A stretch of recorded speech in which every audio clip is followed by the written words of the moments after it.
여러 차례 말씀드리고 있지만 한중 FTA 비준안이 어제 저녁에 국회 본회의를 통과했습니다. 이렇게 되면서 이제 올해 안에 한중 FTA 공식 발효가 될 것으로 좀 전망이 되고 있는데요. 과연 전반적인 의미와 앞으로 또 우리가 어떻게 대응을 해야 될지도 전반적으로 저희가 체크를 해드리도록 하겠습니다. 현재 인하대학교 경제학과의 정인교 교수 전화 연결돼 있습니다. 교수님 안녕하십니까? 네, 안녕하세요. 예, 안녕하세요. 먼저 인터뷰 응해주셔서 감사합니다. 한중 FTA에 대해서 한번 정리를 해볼까 하는데요. 먼저 그 의미와 기대 효과에 대해서 어느 정도로 파악이 되고 있는지 정리를 해주시겠어요?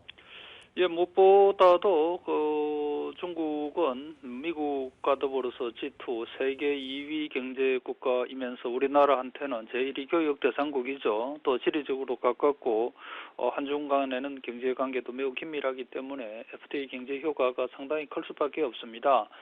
한중 FTA 협정에 있어서 시장 개방의 속도가 좀 느리기 때문에 협정 이행 적시에는 경제 효과가 그다지 크지 않을 수 있지만은 협정 이행 한 5년 차가 되면은 한미 FTA 수준의 경제 효과도 기대할 수 있을 것이다라고 생각이 되고요.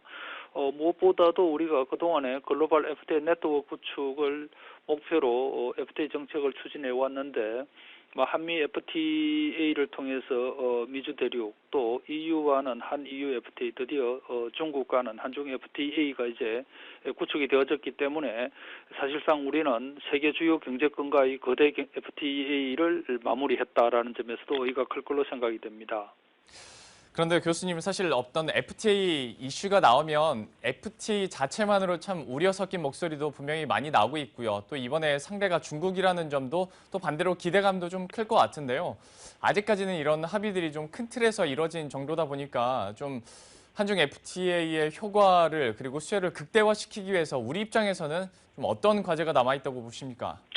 예, 무엇보다도 중국 경제 규모가 세계 2위라고 하지만은 중국은 지역별로 상당히 이 수요 특성이나 구조가 지역별로 차이가 있습니다. 그래서 그 지역에 대한 어떤 그런 시장 조사를 많이 해야 되고요. 그 다음에 이제 협정이 이행됐다고 해서 모든 품목에 대한 관세 혜택이 즉시 발생하는 것이 아니라 다수 품목들이 시간을 두고 단계별로 관세 철폐가 되기 때문에 기업들은 이제 품목별 조사를 많이 해야 될 것 같고요.